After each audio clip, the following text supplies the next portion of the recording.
भारत और कनाडा दोनों राष्ट्रमंडल के सदस्य देश हैं। कनाडा को 1867 में स्वतंत्रता मिली थी, जबकि भारत 1947 में आजाद हुआ था। भारत और कनाडा के बीच संबंधों में तनाव भी उसी दौर से शुरू हुआ, जब 1948 में कनाडा ने कश्मीर में जनमत संग्रह को अपना समर्थन दिया। 1951 तक आते आते भारत के संबंध कनाडा से बेहतर हो गए। कनाडा ने अनाज, फाइनेंस और तकनीक के क्षेत्र में मदद की। इसके बाद जस्टिन ट्रूडो के पिता पियरे ट्रूडो जब 1967 से 1979 तक प्रधानमंत्री रहे, तो एक बार फिर भारत संग कनाडा के रिश्ते खराब हो गए। भारत ने जब मई 1974 में पहला परमाणु परीक्षण किया, तो कनाडाई प्रधानमंत्री सीनियर ट्रूडो ने अमेरिका की ही तरह उस पर घोर आपत्ति जताई।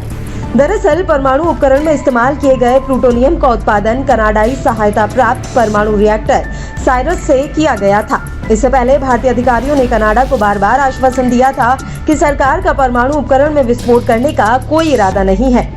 पोखरण विस्फोट के बाद कनाडाई प्रधानमंत्री ट्रूडो ने भारतीय प्रधानमंत्री इंदिरा गांधी को कड़ी चेतावनी देते हुए कहा कि किसी भी परमाणु परीक्षण की स्थिति में कनाडा सभी परमाणु सहयोग के साथ साथ सभी आर्थिक सहायता बंद कर रहा है। अमेरिकी जनरल स्ट्रेटेजिक एनालिसिस के मुताबिक अमेरिकी दबाव में उस वक्त कनाडा ने भारत से इस बात की जानकारी मांगी कि राजस्थान में किन विस्फोटकों का इस्तेमाल किया गया और कनाडा ने जो उपकरण और सामग्री भारत को उपलब्ध कराई थी, उसका इस्तेमाल कहां किया गया। तब प्रधानमंत्री इंदिरा गांधी ने मुंहतोड़ जवाब देते हुए पियरे ट्रूडो को ये कहते हुए कनाडाई मांग और व्याख्या को खारिज कर दिया कि हमारी दोनों सरकारों द्वारा किए गए दायित्व परस्पर हैं और उनमें एक तरफा बदलाव नहीं किया जा सकता। इससे बौखलाए नागरिकों, खासकर छात्रों के लिए एक एडवाइजरी जारी की है। भारत सरकार की ओर से जारी एडवाइजरी में कहा गया है कि कनाडा में बढ़ती भारत विरोधी गतिविधियों और राजनीतिक रूप से समर्थित घृणित अपराधों और आपराधिक हिंसा को देखते हुए कनाडा में मौजूद या जाने पर विचार कर रहे भारतीय नागरिकों को और ज्यादा सतर्क होने की जरूरत है।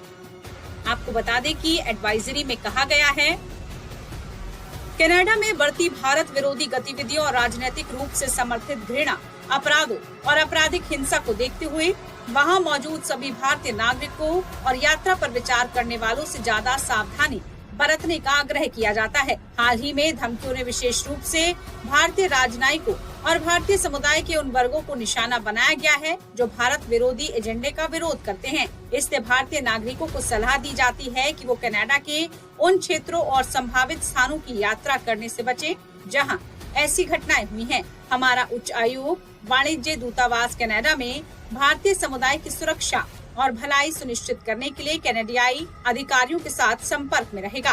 कनाडा में भारत में G20 सम्मेलन खत्म होने के कुछ दिन बाद ही कनाडा के पीएम जस्टिन ट्रूडो और वहां की विदेश मंत्री मेलोनी जोली ने भारत पर खालिस्तानी आतंकी हरदीप सिंह निज्जर की हत्या का गंभीर आरोप लगाते हुए भारत के टॉप डिप्लोमेट को कनाडा से निष्कासित कर दिया। इस घटना के बाद भारत एक्शन में आया और इन आरोपों को खारिज करते हुए कनाडा के टॉप डिप्लोमेट को 5 दिन के अंदर भारत छोड़ने की बात कह दी। अब सवाल ये है कि आखिर ये सब हुआ क्यों? आखिर खालिस्तान की वजह से भारत कनाडा आमने सामने क्यों है? खालिस्तान को लेकर क्यों विवाद हो रहा है? कनाडा खालसा पंथ से जोड़कर देखा जाता है। दरअसल साल 1699 में खालसा पंथ की स्थापना गुरु गोविंद सिंह ने की थी। यह सिख धर्म के अंतर्गत आता है, लेकिन कुछ सिख इसे आखिर खालिस्तान की वजह से भारत कनाडा आमने सामने क्यों आ जाते हैं? दरअसल खालिस्तान की मांग करने वाले ज्यादातर सिख प्रवासी हैं जो भारत के बाहर ब्रिटेन, अमेरिका और कनाडा जैसे देशों में रह रहे हैं। ब्लू स्टार ऑपरेशन के बाद कनाडा के पीएम जस्टिन ट्रूडो ने जिस हरदीप सिंह निज्जर को लेकर भारत सरकार पर गंभीर आरोप लगाए हैं, वो भी खालिस्तानी ही था। अब ऐसा नहीं है कि कनाडा और भारत के रिश्ते खराब रहे हैं, लेकिन इसके बावजूद खालिस्तान अलगाववादी समर्थकों के खिलाफ कनाडा कभी भी भारत का समर्थन नहीं करता रहा है। कनाडा के बीच विवाद थमने का नाम नहीं ले रहा है। भारत में आतंकी करार किए गए हरदीप सिंह निज्जर की हत्या के कुछ महीने बाद कनाडा के प्रधानमंत्री जस्टिन ट्रूडो ने भारत पर आरोप लगाया कि निज्जर की हत्या में भारत का हाथ हो सकता है। इसके बाद कनाडा ने भारत के एक वरिष्ठ राजनयिक को भी निष्कासित कर दिया था, लेकिन भारत ने इन आरोपों को खारिज करते हुए बदले की कार्रवाई में कनाडा के भी एक वरिष्ठ राजनयिक को देश छोड़ने का आदेश दे दिया है। कि जब एक सिख को भारतीय गवर्नमेंट ने टेररिस्ट डिक्लेयर किया था आज से 2 साल पहले, तो जस्टिन ट्रूडो ने उस वक्त उसके खिलाफ क्यों नहीं कोई एक्शन लिया? अगर वो किया होता तो आज वो निज्जर साहब कत्ल ना हुए होते। और दूसरा वो कत्ल हुए हैं और उनके जो एलिगेशन है, एक भी अरेस्ट अभी तक नहीं हुई।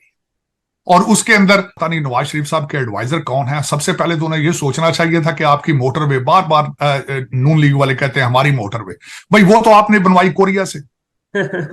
आपका एटॉमिक जो ब्लास्ट था वो चाइना ने आके किया है। आप आज भी जो सी पैक बन रहा है वो चाइना से बन। लाहौर का ट्रैश रिमूवल का ठेका टर्किश कंपनियों के पास है। ऐसे ही है। आप सड़क अपनी सीधी बना नहीं सकते कोई। आप चांद पर आपने किस तरह पहुंच जाना था? इशारों से पहुंच जाना था आपने। और दूसरा G20 की बात कर रहे हैं, कौन सा लीडर इस वक्त पाकिस्तान के अंदर बैठा है? कोई है लीडर ऐसा जो पाकिस्तान में बैठा हो? एक बैठा है, वो जेल में बैठा है।